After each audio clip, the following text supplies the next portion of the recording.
Hey guys, Martin here, bringing another Dragon Ball Z Dokkan battle video. And so with the release of the Dokkan Fest Buhan, that means it is time for another TUR tier list. Bearing in mind, of course, that I do only consider we're only doing Dokkan Fest TURs. Although, of course, as per last time and last year when Vegeta was out, I do include the STR Universe Tree Goku in this list because he was the headliner unit of the celebration. He has his own Dokkan event that needs 77 medals. Like, whilst he is definitely not, best TUR in the game level on release, he makes it onto this list. So I feel like, in my opinion, him being in the top 10 out of these, like when comparing them to these other Dokkan Fest LRs, then he should be on the tier list, right? Just because, I mean, you could say the same thing about other TURs, but I mean, there probably aren't any non-Easy A TURs that are not Dokkan Fest that would even touch the top 10 anyway. So Goku is kind of like a special example, but it is what it is. So I'm going to do the top 10 Dokkan Fest TURs.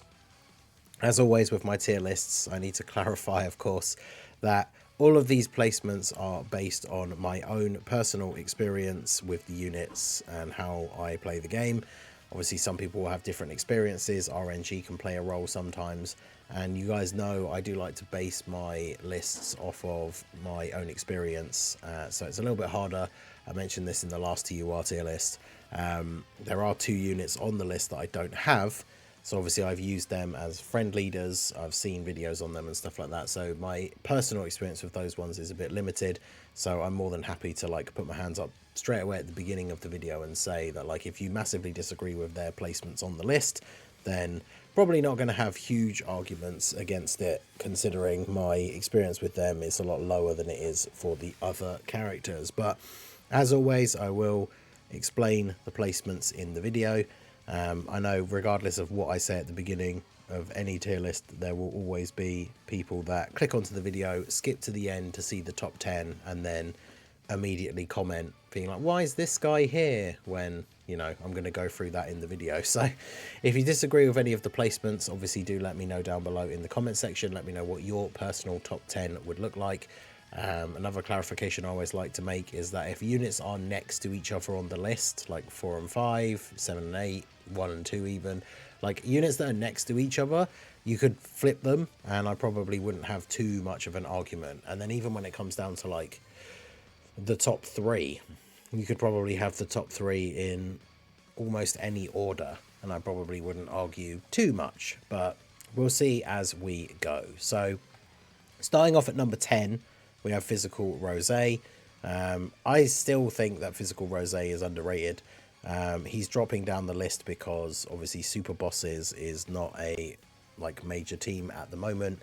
We've kind of shifted more into movie bosses, and then obviously with the release of Slug and then Buhan moved into some of these other extreme teams as well, which Rosé won't really fit on. Even if he fits under the leader skill for some of these characters, his passive does rely on him having Super Boss's allies, so he's just not, he's still good on a Super Boss's team. Like we were doing some runs on the challenge run stream last night, and like Rosé can still be good running his own team, but obviously just more units are coming out, getting buffed, other teams are getting buffed. So I have him at number 10. The noticeable people that he's over, because obviously they're not going to appear on the list at all because I think they're below this guy, is the Hirudegarn and Scout of Vegeta. Someone disagreed last time that Scout of Vegeta was worse than this guy, although he said they were both badly designed. But I don't know, I've said it before in previous tier lists, maybe it is like a little bit of bias. I just really hate that AGL Namek Vegeta. I think he's terribly designed. Maybe it's because mine is only 55%, but I've not really had good experiences with using him. His team can be okay, built with other characters, like other Broly units and stuff, but Namek Saga team is just not great. Like, I just really do not like that unit, and for me personally, when it comes to running events, like I would rather run Rosé's team and a build of his team than run the Scout of Vegeta. But let me know what you guys think down below. But Physical Rosé is at number 10 for me. Then at number 9, we have Dragon Fist Goku. I was kind of tempted to move him up the list with him being added onto Buu Saga, but obviously it's, like I say, I tried to be as generous as possible with the rankings for the next 2 units because they are the characters that I don't have. So Dragon Fist Goku, I think still since release, very underrated. He's a very, very good unit. Puts out very good attack stats, has really good like raw defense, has the 70% dodge in slot 1 or 2. So he covers a lot of bases, and obviously links super well with the AGL Super Saiyan 3 Angel Goku. They're a perfect combo together. So he is a character that I think is very, very good, very underrated. I still like to throw him on teams whenever I can. Maybe it's just personal preference. I could see, like I say, with him being added onto some of these other teams, I could see an argument for him being above the next 2 units. But like I say, because I don't have them, I've tried to be as generous as possible with the rankings. So Dragon Fist Goku at number 9, and then at number 8 we have Toppo. So Toppo, I did actually have, we might as well talk about 8 and 7 because it's the 2 units I don't have, right? Toppo and Roshi. So in the previous list I put Roshi below Toppo. I think it's mainly just for, I guess for global specifically, is the point that we're at the moment in the game and in the meta. Like, we do not have LR Jiren yet.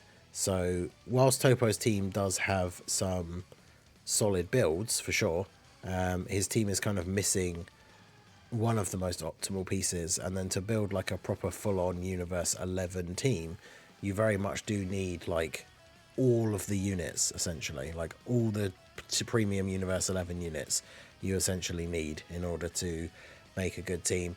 Now, obviously, he has special pose or tournament participants, so he's not, you know, in any stretch just a Universe 11 team like character. And special pose, obviously, if you have the Gammas, the LR Ginyu Force, like, there's some interesting builds that you can make for his team. But I think his team has like a lot of niche units that you wouldn't necessarily use in a lot of other places.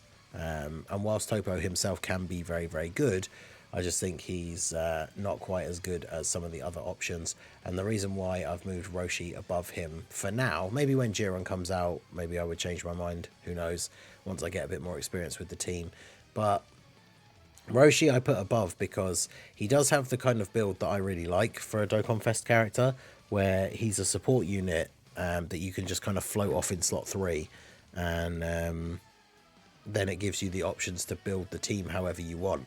And obviously with his leader skill, you can make a team that is absolutely packed full of like the most powerful Goku units in the game, and then just have this guy floating as a support, buffing all the Turtle School characters. I mean, like with Turtle School, you can literally have like the AGL Super Saiyan 3 Angel Goku and STR Dragon Fist Goku. Then you could have the other rotation be like AGL UI Goku and Tech UI Goku, and then just have both the Roshis floating, both giving support, and like that team would work really, really well. So the reason Roshi's not higher on the list, because obviously you can make those kind of team builds under other leaders, and I don't think Roshi's individual performance is better than any of the characters that are above him. So for now, I've switched Toppo and Roshi, but let me know what you guys think about that. So they are number 8 for Toppo and number 7 for Roshi. So next up we have at number 6, Tech Vegeta. I think this is probably the lowest that he's been on the tier list for me, and it's just because like new units that are being released and added onto the list are coming in at such a high spot. So Tech Vegeta is still very, very good. Obviously in the meta that we have at the moment, with events like Janemba being super annoying and being a shorter, much harder hitting from like turn 1 kind of event, this guy definitely can get caught. In longer events, obviously very, very good, like really good stacking. He's got a very good team. Definitely don't want to criticize him too much, more so just explaining why he is where he is on the list. But he is a very, very good unit, and I mentioned last time, I think as well, struggle to decide where to put him on the list, especially in relation to the unit that we have above him, which is the Universe Tree Goku. Now, Universe Tree Goku is an interesting unit because, kind of like Vegeta, he's not super, super good defensively on turn 1. He definitely hits harder on turn 1. And of course, his team whilst he's not giving the full 200% leader skill to anyone not on crossover, having Kamehameha and Power Beyond Super Saiyan as two of his leader skills is obviously very, very good. He has a lot of the best units in the game, like on his team. So his leader skill, very, very good. Like I say, he hits harder on turn 1. On turn 2, he's probably slightly better defensively because of all the extra defense. And then once you get to like the 3rd turn, where he loses his intro buff, and Vegeta's gotten a bunch of stacks, Vegeta will probably be a bit better defensively than this guy. This guy potentially still hitting harder. So, I mean, these two, I think it is very close. If you wanted to switch these two, I would be perfectly fine with that. But we have Vegeta at 6 and Goku at 5. Then we go into the top 4. So at number 4, we have the Int Buu. Int Buu, obviously, still very, very good. The revival still very useful. With the release of Buhan, obviously the Buu team has gotten a massive update. And this guy is a power absorption character, so he works very well with Buhan and on his team, and being able to activate his domain and transformation. So Int Buu still very, very good. Obviously, his one weakness is kind of the same as it was on release, really, which is where he can take a lot of damage, even from normals, in some events now, like the more difficult events. And sometimes that's good, because you want him to die and get the revive. Although, a lot of times, like, it's always like a double-edged sword. Like, if he gets killed straight away on turn 1 by a big super, he gets the revive, and then he gets the buff. He can use the active skill on the next turn, but then you don't have the revive for potentially later when you're at the harder part of the fight, depending what it is. Obviously, if it's like Janemba, it's, you know, danger zone from turn 1. But the only downside can be he can take a bunch of damage from normals and not quite die, and then obviously somebody else on the rotation dies, because his revival does rely on him being the one that gets killed. But other than that, like, he's really, really good. He works really well on the team that he's on. I think he's in a decent spot here. I could see an argument for him moving up into the top 3. It's just the fact that, like, the 3 units that are above him, I just don't think he's better than any of those 3. So for me, he's at number 4. I think he is very similar to like Vegeta with the stacking and everything, but obviously this guy has the revival, which is really, really helpful. So I mean, like, I see people compare him and Tech Vegeta quite a bit, but I don't know. Let me know what you think. Do you think Tech Vegeta is better than Int Buu? Let me know why down below.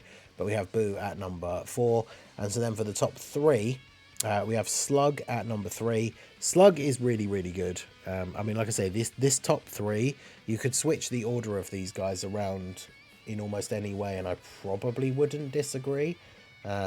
Maybe, I guess it depends, but like, they're all really good, like the top 3. So Slug is super good. His team is really good. You do have to build it a certain way, right, to make sure you're getting his intro, which then leaves you less spots on the team for characters not on that category, but that doesn't really prove much of an issue. Demonic Power has some really good characters on it. A bunch of the Extreme Heroes units that are actually good are on there. So he has a really, really good team build. He's got a good link set. He's got the healing. He's just damage reduction. Like, he's just super, super good. So this guy, very, very strong TUR. This last, like, couple of releases have been really, really good for villains. And then, yeah, we have Slug at number 3. So at number 2 is who we've got next. Now, this is where I think people are going to start to disagree. I know people already are, like, mad that I had Goku at number 1, like, the last time around. But at number 2, we have Buhan. Now, before everyone gets out their pitchforks, because, yeah, Goku's at number 1 again. Bearing in mind what I said at the beginning, this is all based on my own personal experience. I got 1 copy of Buhan, so he's at 55%. I have used a Rainbow Friend. I've gone into some of these tougher events and stuff like that, right, with the team. So the thing about Buhan is, and like I should stress again, if you want to swap these 2 around and have Buhan at number 1, go for it. But the things I will say for Buhan is, turn 1, he absolutely can get caught. Even post super, like, I've seen him take some huge damage from some of these big boss super attacks. And, you know, he has good defensive rotation partners like Janemba, but without a scouter effect and knowing where the super attack is going to be, this guy can eat a super to the face. and he can still take quite a bit of damage. Now, obviously, if you've got him with dupes, you've got like dodge. I mean, his best build is probably additional and dodge in some capacity, like whichever one you want to prioritize, because he has crit chance in his passive or with the support that he gives. Then obviously you could be a little bit safer from those incoming attacks. But I would say in the early turns, I've died in some of the tougher events with Buhan more than I have with Goku. Now, the reason why I do think they could quite easily be switched, and depending on your perspective and how you want to look at these units, is in a longer event, obviously Super Saiyan 3 Angel Goku becomes a lot weaker defensively. And he's putting out some big numbers early on. I think he puts out bigger numbers than Buhan before the Super Buu domain. But yeah, he obviously does drop off a little bit. Whereas obviously Buhan, once you get the Super Buu domain, unless you get really unlucky, like the Super Buu domain is super strong defensively. Although, you know, I did the video yesterday, you can check it out. We did the Buhan team versus Janemba, and at 55%, like my Super Buu, even in the domain, with getting a decent number of orbs, getting his super attacks off first and everything, still took like 800k from Janemba's super attack. So obviously with dupes, and I think because mine wasn't fully link leveled, it didn't have big bad bosses active, so there's definitely a scenario where he would have survived that super. But obviously Super Saiyan 3 Angel Goku, especially if it's like turn 1 or 2, eats that super from Janemba. And then of course in the later turns he would also die to it, so they're in a sort of similar footing. But yeah, even in that crazy domain where he gets the massive extra defense buff, this guy can still get like taking a lot of damage at the lower dupe levels. Obviously when we do tier lists, we kind of consider units being rainbow and their maximum potential, but like I said, I do try and, especially for new units, I can kind of only really make my decisions based around my own like gameplay experiences. And like I said, when I've been using this Buhan team, I have been running a Rainbow Friend a bunch of times as well, right? So I have seen Rainbow Buhan in action. But yeah, Buhan is very good. Goku is still very good. Even like I say, if you want to put either of them at number 1 and the other one at number 2, I could see it. Even if you wanted to drop Goku to 3 and have Slug at 2 and Buhan at 1, I could still kind of see it, but I just think Goku is super good. He has the Buu Saga restriction, which I think some people mentioned in the last like tier list, that is bad for him, but he needs to have one Buu Saga ally attacking in the same turn. And now that they've added Dragon Fist Goku to that category, who's like his best link partner anyway, and Buu Saga's gotten a whole bunch of buffs, it's definitely not a difficult condition to achieve to have Buu Saga units on the team or on the rotation with him. So I don't think that's as much of a big restriction as people think. You know, we've got EZA's upcoming, we've got the Carnival LR, which could or could not be Buu Saga related. So I mean, I don't think that restriction really hurts him all that much. So for me, he is still at number 1.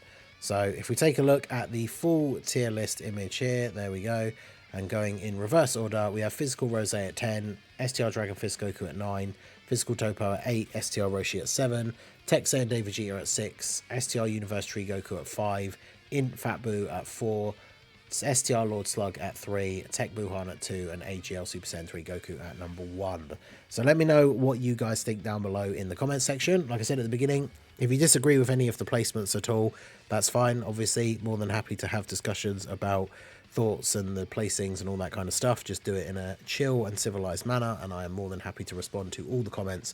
So let me know your guys' thoughts down below.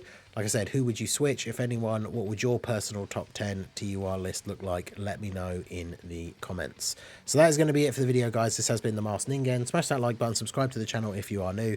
Check out the links down below, and I will see you all again soon. Have a good one.